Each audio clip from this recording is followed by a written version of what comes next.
कहा हाँ। बोले अगर वो मर जाएगा जोगी तो तुम्हें कष्ट होगा। मैंने कहा एकदम होगा। उसने पूछा राहुल को जानते हो? मैंने कहा नहीं। उसने कहा कि राहुल गांधी को नहीं जानते हो? फिर गाली दी गई। उसने पूछा मोदी को जानते हो? मैंने कहा एकदम जानता हूँ, मेरे देश के प्रधानमंत्री हैं। तो उसने कहा कि मोदी जी को भी तमाम भद्दी भद्दी गाली देते हुए कहा गया कि 24 घंटे के अंदर दोनों को मार दूंगा और तुम्हें भी मार दूंगा। तुम समझ रहे हो किससे बात कर रहे हो? मैंने कहा किससे बात कर रहा हूँ? उसने कहा तुम लॉरेंस बिश्नोई से बात कर रहे हो। थाने पे FIR दर्ज कराने के बाद 8:30 बजे रात को फिर दोबारा फ़ोन आया कि फ़ोन उठा लो नहीं तो तुम्हें मार दूंगा। गैंगस्टर लॉरेंस बिश्नोई के नाम से अब आजमगढ़ में भी सनसनी फैल गई। गैंगस्टर लॉरेंस बिश्नोई की धमकियों वाली खबरों के बीच अब आजमगढ़ में भी धमकी दिए जाने की खबर सामने आ गई। इस मामले में आजमगढ़ के मेनगर थाने में एक केस दर्ज किया गया। इसमें शिकायतकर्ता एक नेता हैं और अधिवक्ता भी। उन्होंने बताया कि उसे लॉरेंस के नाम से CM योगी और PM मोदी के साथ ही राहुल गांधी का जिक्र करते हुए जान से मारने की धमकी दी गई। पुलिस को सौंपी गई शिकायत में इस नेता ने कहा, फोन करने वाले ने कहा कि FIR उठा लो वरना 24 घंटे के अंदर तुम्हारी हत्या कर दी जाएगी।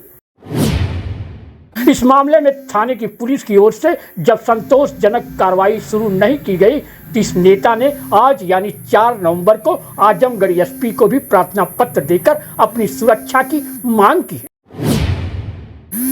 गैंगस्टर लॉरेंस बिश्नोई के नाम पर जिस शख्स को धमकी दी गई है वो कोई बड़ा नेता नहीं है। वो न कभी विधायक रहा है और न ही सांसद ही रहा। जिस शख्स को धमकी दी गई है उनका नाम है विष्णुकांत चौबे। विष्णुकांत चौबे आजमगढ़ के मेनगर थाने के पलिया सोफीगंज गांव के रहने वाले और विश्व हिंदू महासंघ के प्रदेश उपाध्यक्ष। धमकी देने वाले ने PM नरेंद्र मोदी और CM योगी आदित्यनाथ को भी जान से मारने की धमकी दी। SP को दिए गए प्रार्थना पत्र में विष्णुकांत चौबे ने कहा वह 2024 से ही CM योगी आदित्यनाथ से जुड़कर विश्व हिंदू महासंघ के विभिन्न पदों पर काम करते हैं। वर्तमान में प्रदेश उपाध्यक्ष के पद पर भी वह काम कर। वह पेशे से अधिवक्ता भी है। उनके मोबाइल पर 2 नवंबर को दोपहर लगभग 11:30 बजे एक व्यक्ति का फोन आता है जो अपना नाम राहुल बताया। फोन करने वाले ने कहा कि तुम योगी के साथ काम करते हो, तुम्हें योगी और मोदी को जान से मार देंगे। इसके बाद वह CM योगी और PM मोदी को अपशब्दों का प्रयोग करते हुए 24 घंटे में जान से मारने की धमकी देने लगा। जब विष्णुकांत चौबे ने इसकी सूचना मेनगर थाने पर दी तो थानाध्यक्ष ने मुकदमा दर्ज कर धमकी देने वाले नंबर पर फोन किया। इसके बाद फिर भी वह व्यक्ति विष्णुकांत चौबे के रात लगभग 8:30 बजे कॉल कर दिया। उसके साथ ही 2 और व्यक्ति। उन दोनों व्यक्तियों ने धमकी दी कि FIR को वापस ले लो वरना 24 घंटे के अंदर जान से मार दिए जाओ। फोन करने वालों ने अपने आप को लॉरेंस बिश्नोई का आदमी बताया और उसने बात करवाने को भी कहा। गैंगस्टर लॉरेंस बिश्नोई के नाम से धमकी मिलने के बाद से ही विष्णुकांत चौबे का परिवार दहशत में है। अब सुनिए विष्णुकांत चौबे से ही उन्हें किसके नाम पर मिल रही है धमकी और कब कब दी गई है धमकी। वे आजमगढ़ पुलिस प्रशासन से क्या चाहते हैं। अपना परिचय दीजिए। मैं विष्णुकांत चौबे, प्रदेश उपाध्यक्ष विश्व हिंदू महासंघ। अच्छा, आज SP ऑफिस पे आए हैं, कोई धमकी का मामला है, क्या है पूरा मामला बताइए। मामला यह है कि 2/11 को 11:30 बजे मुझे एक धमकी आई और कहा गया कि तुम DP लगाए हो महाराज जी के साथ काम करते हो क्या? मैंने कहा हाँ। बोले अगर वो मर जाएगा जोगी तो तुम्हें कष्ट होगा। मैंने कहा एकदम होगा। बोले वो टकला और तमाम भद्दी भद्दी गाली उनको दी गई।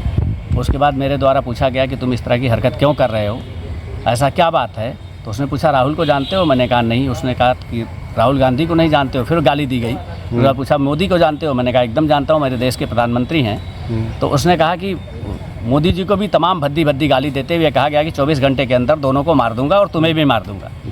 तुम समझ रहे हो किससे बात कर रहे हो? मैंने कहा किससे बात कर रहा हूँ? उसने कहा तुम लॉरेंस बिश्नोई से बात कर रहे हो। मैंने कहा भाई लॉरेंस बिश्नोई से मैं क्यों बात करूँगा? लॉरेंस बिश्नोई क्यों मुझे मारने की बात करेगा? तो उसने कहा तुम्हारी सुपारी दी गई है लॉरेंस बिश्नोई को और उसने मुझे कहा है। मैंने कहा भैया न मैं बहुत बड़ा नेता हूँ, न मंत्री हूँ, न इंडस्ट्रियलिस्ट हूँ कि मुझे पैसे के लिए या किसी रीजन से कोई फ़ोन करेगा या कोई बड़ा आदमी लॉरेंस बिश्नोई को मेरे खिलाफ़ जो है सुपारी देगा। तो ये सब फालतू की बातें हैं, फ़ोन रखो। तो उसने कहा तुम समझ नहीं रहे हो, 24 घंटे में तुम्हें मार दिया जाएगा। मेरे द्वारा थाने पे FIR दर्ज कराया गया। थाने पे FIR दर्ज कराने के बाद 8:30 बजे रात को फिर दोबारा फ़ोन आया कि फ़ोन उठा लो नहीं तो तुम्हें मार दूंगा, और लॉरेंस बिश्नोई से मैं तुम्हारी बात कराता हूँ करके एक नंबर TT 3-4 बार किया गया। फिर कहा गया लॉरेंस बिश्नोई व्यस्त है, मैं तुम्हारी बाद में बात कराता हूँ। मैंने फिर उससे कहा कि लॉरेंस बिश्नोई से मेरी क्या दुश्मनी है, क्यों लॉरेंस बिश्नोई मेरे बारे में ऐसी बात करेंगे, मैं ऐसा कुछ हूँ नहीं। तो उसने कहा नहीं, तुम FIR अगर नहीं उठाए तो तुम्हें 24 घंटे के अंदर मार दिया जाएगा। ये 2/11 के बाद आज फिर एक फ़ोन आया है। उस फ़ोन करने वाले ने पूछा है कि राहुल को जानते हो, मैंने कहा नहीं। बोला मनीष को जानते हो, मैंने कहा नहीं। बोला ठीक है कोई बात नहीं, फ़ोन काट दो। फिर फ़ोन कट गया। तो ये कॉल कैसे, व्हाट्सएप कॉल आ रहा था कि ऑडियो कॉल था? ऑडियो कॉल आ रही है, अच्छा, नंबर से आ रही है, ऑडियो कॉल आ रही है और सारी कॉल मेरे द्वारा रिकॉर्ड की जा रही है। पूरा इस टाइम में धमकी दिया। ये पहले भी कभी आपके साथ किसी का विवाद हुआ था इस कभी तरीके का? किसी तरह का मुझे किसी से विवाद नहीं है, न तो मैंने आज तक किसी के नाम FIR दर्ज कराया है, न किसी ने मेरे खिलाफ़ कहीं किसी पूरे जनपद में के किसी थाने में कोई भी FIR दर्ज कराया है, जी। न मेरी किसी से कोई दुश्मनी है। अभी आप क्या मांग कर रहे हैं? अभी मैंने मांग किया उनसे कि आप मुझे सुरक्षा प्रदान करिए और जितना जल्दी हो सके उतना जल्दी इसको जो है डिक्लेयर करिए कि ये कौन इसके पीछे है, कौन व्यक्ति है और वो ऐसा क्यों कर रहा है। ये रीज़न भी तो पता चले कि उसके ऐसा करने के पीछे कारण क्या है। महाराज जी को गाली दे रहा है, मोदी जी को गाली दे रहा है, मुझे गाली दे रहा है, सबको जान से मारने की धमकी दे रहा है। बाकी कोई और अगर कहीं अन्यथा कोई बात करता तो समझ में आता। सिर्फ और सिर्फ महाराज जी, मोदी जी और हम